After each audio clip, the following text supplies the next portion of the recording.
you have to make the revolution, then establish the dictatorship of proletariat, and then the birth of the new man can be possible. The birth of the new man was the ultimate aim of Marxism, breeding a new evolutionary form of human being who will think, look, and act differently. But communists were not alone in this endeavor. Wir müssen einen neuen Menschen erziehen und zu einer neuen Lebensform zu führen. Hitler's National Socialism was also about creating a new man. In both systems you have an ideology which has the ambition of creating a new man. That means that both systems don't agree with human nature as it is. They are at war with nature, with human nature. This is the root of totalitarianism. And you find it both in Nazi. In Nazi, it's an ideology based on false biology, and communism is based on false sociology. But both systems have an ambition of being scientific and resting on a scientific basis. The main scientist of Nazism, Alfred Rosenberg, confessed to the Nuremberg Tribunal that Hitler had misused the idea of National Socialism. Indeed, the idea, in the Nazi view, wasn't so bad after all. Healthy, beautiful, blonde and happy people.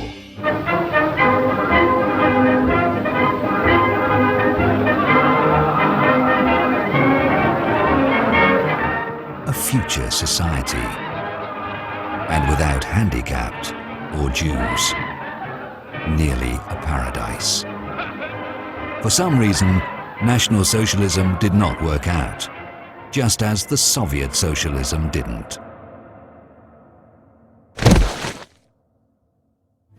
Was ist geschehen? Sag mir, wo die Blumen sind.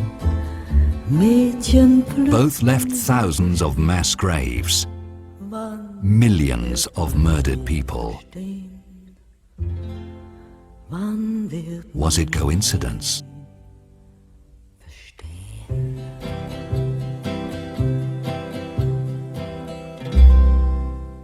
I don't think many people know that only socialists publicly advocated genocide in the 19th, 20th centuries. I think that's a very little known fact, and it seems shocking if you mention it. I've lectured on it here and in other universities, and it's always greeted with a sense of shock.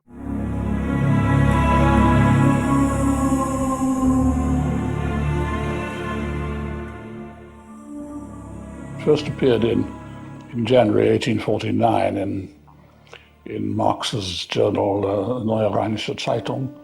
Engels wrote of how the class war in Marxian terms means that when socialist revolution happens, the class war happens, there will be primitive societies in Europe 2 stages behind, because they're not even capitalist yet.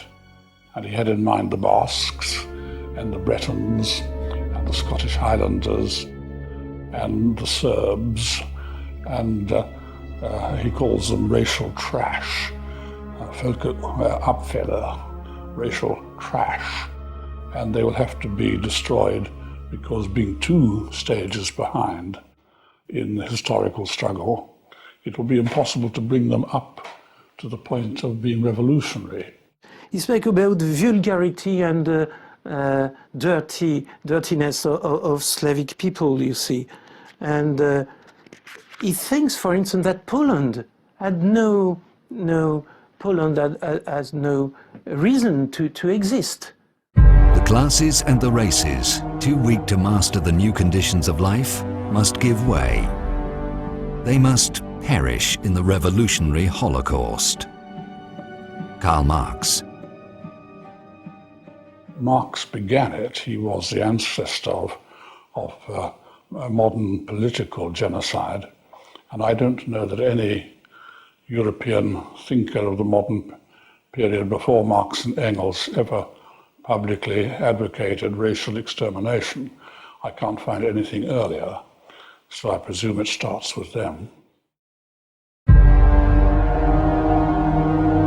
The teachings of Marx and Engels were carefully studied by Lenin, the man who established the first Marxist country on earth.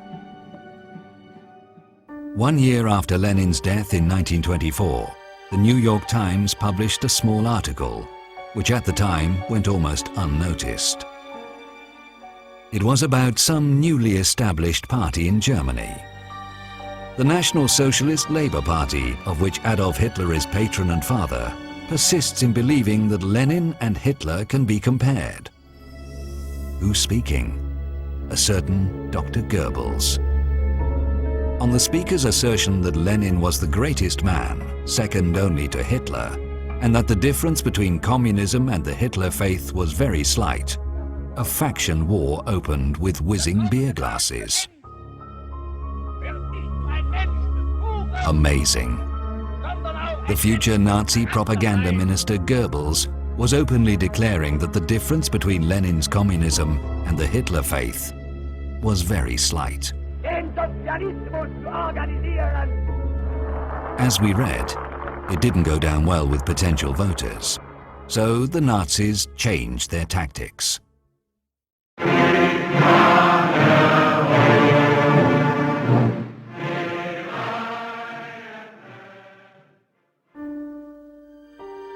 Their early campaign posters quietly disappeared.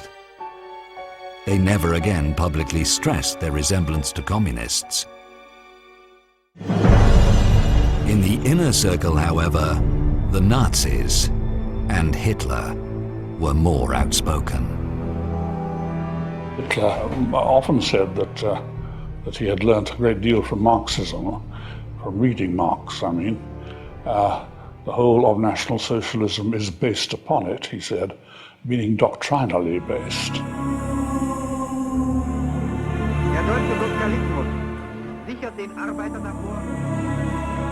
People keep forgetting that Nazi regime in Germany was also socialist. It was, they officially were called National Socialist Workers' Party. So it's a branch of socialism. The Soviets were international socialists, and those were, in Germany, national socialists. So it's the same thing in reality, only slightly different interpretation.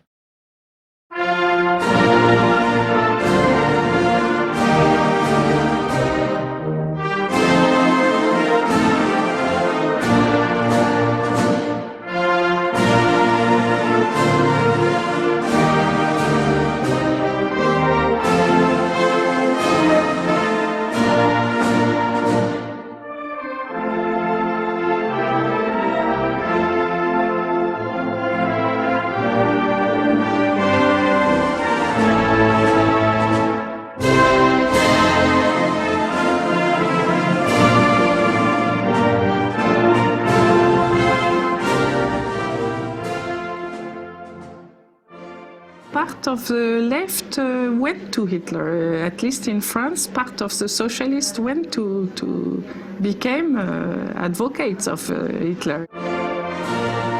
The popular British playwright Bernard Shaw supported Hitler in the mass media. The left supported Hitler not because he deceived them. They knew Hitler would kill. He said he would. In fact, it was why they supported him. You must all know half a dozen people at least who are no use in this world, who are more trouble than they are worth. Just put him there and say, sir or madam, now will you be kind enough to justify your existence? If you can't justify your existence, if you're not pulling your weight in the social boat, if you're not producing as much as you consume, or perhaps a little more, then clearly we cannot use the big organization of our society for the purpose of keeping you alive, because your life does not benefit us and it can't be of very much use to yourself. Bernard Shaw believed in mass killing by category, not usually by racial category, but by category, the idle, the unfit. Killing off the parasites within society was what Marxian socialism was about. It demanded in a London newspaper that the scientists should devise a humane gas. I appeal to the chemists to discover a humane gas that will kill instantly and painlessly. Deadly by all means, but humane, not cruel.